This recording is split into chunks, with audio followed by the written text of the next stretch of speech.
Today we're talking about communities of practice, and I'm excited to be talking about this theory because this is the first educational theory that I ever really learned about. Oh, we've already lost Foxy. The first research study that I ever took part in was one looking at a surgical community of practice in Ontario, so this theory holds a special place in my heart. And communities of practice, or COP, as I'll probably slip into calling them throughout this presentation, marks a shift in how we're discussing the nature of learning. So it's going to be quite different from the previous learning theories that we've discussed. So to give you a brief idea of what we're talking about in this video, we're going to start off talking a little bit about epistemology like we usually do. We're going to challenge some common assumptions of learning, and then we're going to go into community of practice. So without further ado, let's get into epistemology. So for communities of practice, we are on the same epistemological branch as constructivisms in our last module, so this will just be a very brief recap for you. So in our previous module on constructivisms, we moved over to the physical branch. And unlike the metaphysical, the physical doesn't believe that there's discoverable truths out there waiting for us to discover them. Instead, knowing and knowledge is understood in terms of adaptation and temporally viable constructions. And this is where we introduce the idea of coherence theories of learning, which we're continuing on with as we're discussing communities of practice. So, like last week, we're hanging out right now on the intersubjectivity branch, specifically within structuralism when we're talking about community of practice.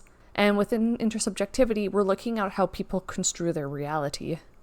And structuralism specifically looks at the meaningfulness in our language, beliefs, and social systems, and is concerned with how knowing and truth emerge from dynamic relational structures among people, words, ideas, practices, etc. And when we talk about critical pedagogy later, we're going to be talking about post-structuralism, so more on that later.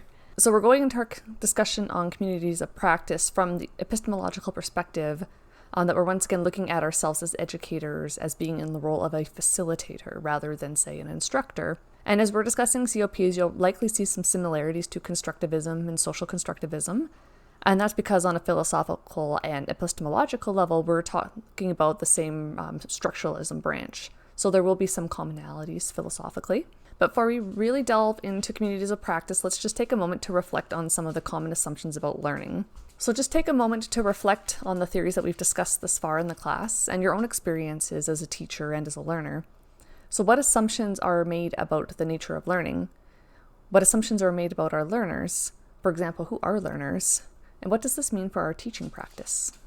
So on the screen here, you can see some common assumptions about learning that are shared in Wenger in 1996. So first, learning is often assumed to be an individual process. And we see this in the theories we've already discussed quite a bit this semester. So for example, andragogy, behaviorism, cognitivism, and constructivism were all very focused on learning as an individual process or act. And even social constructivism, arguably, because while Vygotsky does talk about learning as originating first in social interactions between individuals, it does later get internalized as individual knowing. A second assumption is that learning has a beginning and an end. So for example, our course runs for a specific amount of time. Your graduate degree has a specific start and completion date. And say in elementary school, school starts at 9 a.m. and ends at 3 p.m. A third assumption is that learning is separated from other activities in our lives. So this assumes that learning is occurring when, say, you sit down at your desk to do your readings or to watch a video lecture, and assuming that kids are just learning when they're in school. And then fourth, that teaching is required for learning, which is something we've already started to question a little bit this semester. And I encourage you to really question these common assumptions as we go into our discussion on communities of practice. For example, is learning solely an individual process or act? Does learning have fixed beginnings and ends? Is learning separated from other activities in our lives? And is teaching required for all learning? And Wenger in 1996 highlights how a lot of learning occurs through problem solving that we do in our workplaces with our colleagues.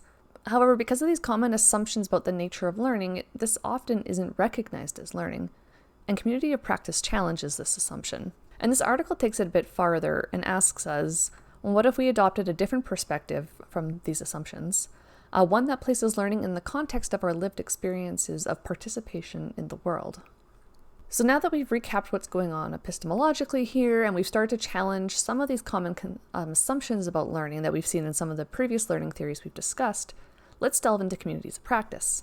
So the idea of communities of practice was first introduced by Jean Lave and Etienne Wenger in their 1991 book, Situated Learning, and this has later been more substantially elaborated on by Wenger. And up until this point, we have been looking at theories from the academic domain of psychology. And when we're talking about communities of practice, we're making a shift into social anthropology.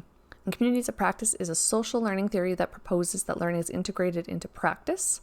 And learning occurs through the active participation and engagement with these complex social learning systems or communities of practice. And rather than looking at individual learners' cognition, this theory understands learning as being situated in social participation within a community. So it's more interested in the social conditions where our professional learners are acquiring their practice. And I've shared a definition of a community of practice up here on the screen.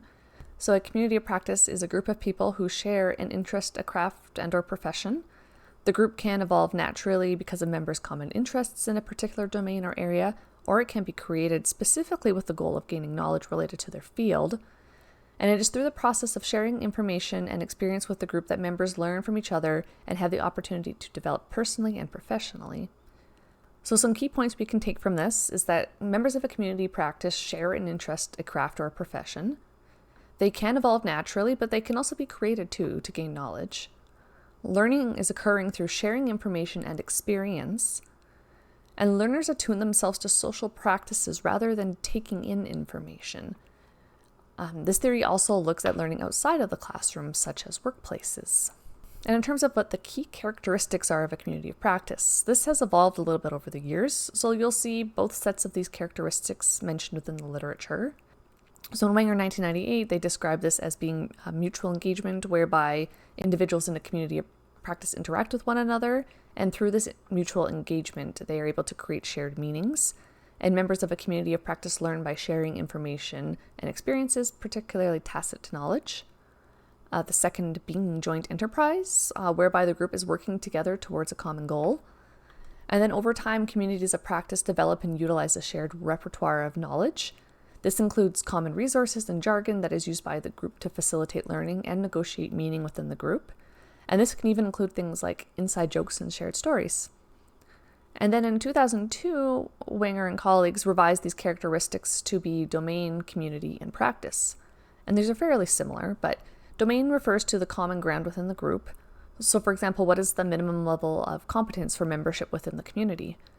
The domain also creates boundaries for the group, and these boundaries help members decide what is worth sharing with the rest of the group. The community refers to the social structures that allow for the interaction and relationships amongst members. And through this interaction, learning is occurring. And then the practice is the shared repertoire of resources within the group. And the really neat thing about communities of practices is that you'll have a wealth of knowledge distributed amongst the different members of the community who all have different backgrounds, different levels of expertise. And together, members of the community can learn from this communal knowledge of the group. And it's also important to note that just because we call a group of people of a community of practice doesn't mean it is a community of practice. You still need to be addressing these three characteristics of a community of practice. And our reading by Lee et al. Also highlights that just labeling a group of people a learning community or specifically a community of practice likewise doesn't make them one. So my first research study when we were looking at a surgical community of practice, this was something that we ended up looking at quite extensively. So while this community was formally called a community of practice, when we analyzed this community using the three characteristics of a community of practice, we found that it wasn't a community of practice as we define it within the educational literature. So really what was going on here was this term was being co-opted within medicine to create more of a quality improvement activity rather than it being educational. Not to say that there wasn't education going on within the group, but that wasn't really its primary purpose. And legitimate peripheral participation is a really interesting part of community of practice. And this is where a novice in the community moves from a more periphery position in the community towards the center by actively and meaningfully participating in some social practices. So the fact that they are accepted as a member within the community means that their early membership is considered legitimate. And learning occurs through this increasing level of participation within their community of practice. For example, the gradual acquisition of knowledge and skills, the acquisition of their identity, such as accepting the norms, values, and structures within the group. And over time, the novice moves from being on the periphery and through legitimate peripheral participation, they become a fully established member of the group. So here they're going from novice to expert. So here's an example of this within a Bachelor of Education program. So within our program here at U Ottawa, at least, teacher candidates start getting exposure to classrooms in their first semester. And it starts off more so with observation, assisting in the classroom. They may teach a lesson or two, help with field trips, overnight trips, things like that. So they are members of the community, but they're more on the periphery, and they are actively and meaningfully contributing and participating within this group. And as they continue throughout the program, they are given more and more teaching responsibility, and they become more established within the teaching community. And then so through this, they begin to shift towards a more central, established role in their community. Medicine is another great example of legitimate peripheral participation. So after someone completes medical school, they then do a residency to specialize in a particular area of medicine. For example, anesthesiology, dermatology, family medicine. And here we can understand a novice as being a new resident who's just starting off this specialization. Let's say they're going to be a surgeon. So here, being a MD and being accepted into a surgical residency program could be understood as the minimum competence for being a member within this community of practice. And these new surgical residents are slowly integrated into the surgical community as they learn and start to master surgical skills from these expert surgeons who are training them. So they start on the periphery and are able to contribute through their immediate participation in the community, so they are legitimate members of the community of practice. And as they master their surgical practice, they move towards becoming a more central or core member of the community, so in this case becoming an expert surgeon themselves. So what are some implications for us for teaching with this learning theory? Well, as educators here, we can see ourselves more as being facilitators or even leaders. So here the onus for learning really is more so on the learner, and teachers are subject matter experts or masters if we think of this as more of an apprenticeship type approach. And so our goal here is that we really want our learners to develop a similar mastery within our community. And when we're teaching from a communities of practice perspective, we should be focusing on social structures that the education is taking place in. So some practical strategies we may want to use here include trying to use real tasks where we can rather than having make work assignments. And if you're running a professional community of practice, you may want to focus more so on authentic workplace challenges. For example, teachers may want to do problem solving to address challenges that are arising in their classrooms or in their school in particular. We also want to consider legitimate peripheral participation. So are our learners getting to interact with more advanced, experienced practitioners within the community of practice? Are they moving towards central participation in the community? And we want to help them towards this more central participation in the community through legitimate peripheral participation. And it's really important to be cognizant as educators that we have a lot of control over our learners' participation and their non-participation, because especially early in their programs, they are very dependent on us for accessing these opportunities. So make sure you are providing your learners or your novices with opportunities to participate within your community of practice. And the social structure can also contain power dynamics and hierarchies, which can make it difficult for learners to participate in the community of practice and can potentially lead to them feeling marginalized or feeling distressed. For example, dismissing learners as being just students or calling them the student rather than by their name. When they are marginalized in the community of practice, they're going to have a very difficult time learning.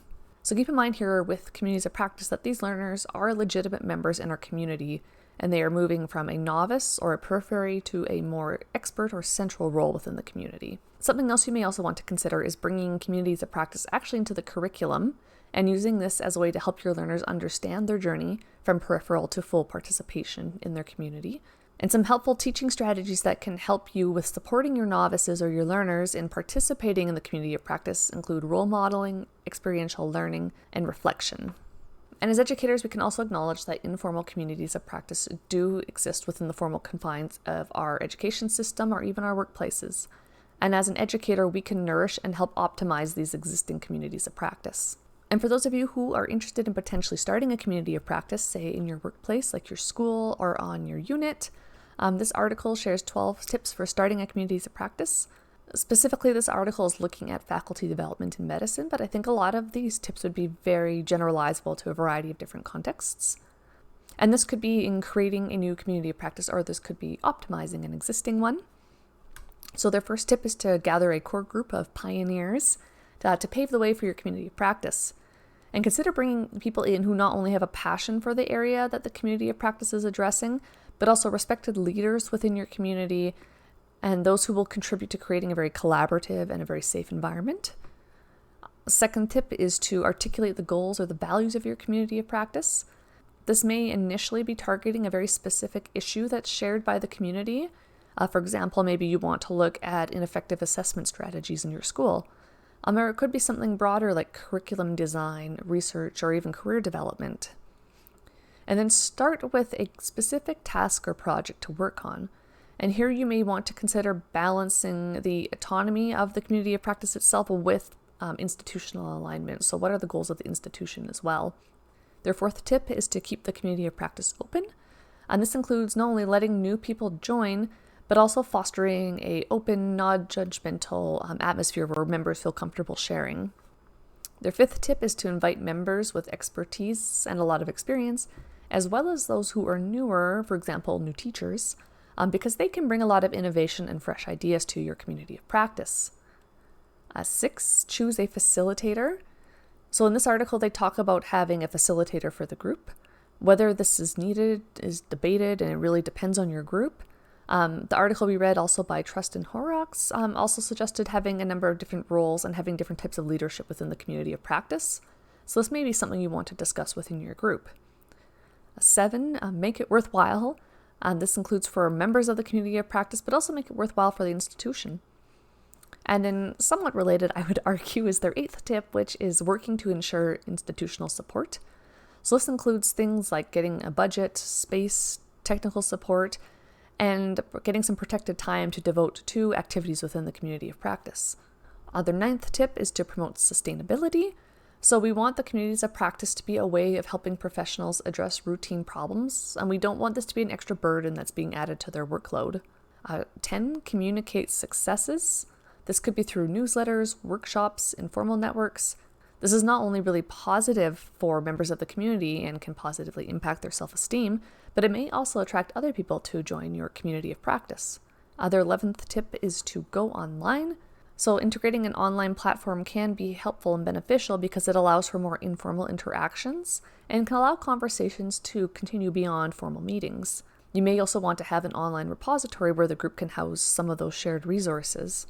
And their final tip is to evaluate the community of practice. So listen to the members, identify areas of improvement, and look at how the community of practice is impacting the institution as a whole. And I'm going to end things here on community of practice for today. Let me know if you have any questions on communities of practice, and I will see you all back here to discuss critical pedagogy.